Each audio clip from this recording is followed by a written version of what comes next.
اگر بیوی گھر کے کام کاج سے انکار کر دے تو شوہر کیا کرے؟ اس کو بولے،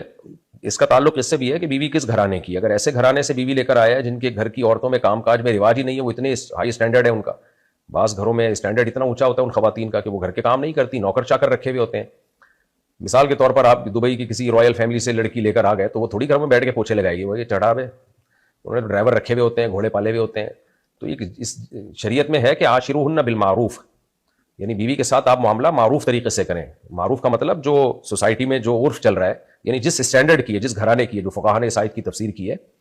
کہ اگر بہت اونچے گھرانے کی ہے کہ ان کے گھروں میں کام کاج عورتیں کرتی نہیں ہیں اور ان کے گھروں میں سارے کام ملازم کرتے ہیں، تو پھر تو ایسی بیوی کو آپ کو الٹا ملازم لے کے دینا پڑے گا، آپ کو اس کے کام کے لیے بھی ملازم رکھنا پڑے گا.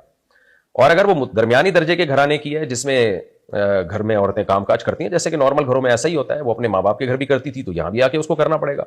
تو پھر اس پر لازم ہے کہ بھائی شوہر کہہ رہا ہے تو، کیونکہ باہر کے کام شوہر کے ذمے ہیں، گھر کے کام بیگم کے ذمے ہیں. صرف اکیلی بیگم کے نہیں، یعنی سب عورتیں مل جل کے کرتی ہیں جیسے کہ سوسائٹی میں ہوتا ہے، تو یہ ان کی اخلاقی ذمہ داری ہے اور شوہر اس پر اس کو مجبور بھی کر سکتا ہے. تو یہ اس کا تعلق اس سے ہے کہ کس اسٹینڈرڈ کی بیگم آپ لے کر آئے ہیں گھر میں. اور پھر بھی اگر وہ کام کاج نہ کرے تو آپ کے پاس ایک اور آپشن ہے، ایک شادی اور کر لیں، انشاءاللہ کرے گی وہ، بلکہ اس کے سارے رشتے دار آ کے گھروں میں کام کریں گے آپ کے، بولیں بھائی تو شادی نہیں کر، میں ابا آ کے کہے گا میں تیرے گھر میں جھاڑو لگوانے کا انتظام کر دوں گا یار.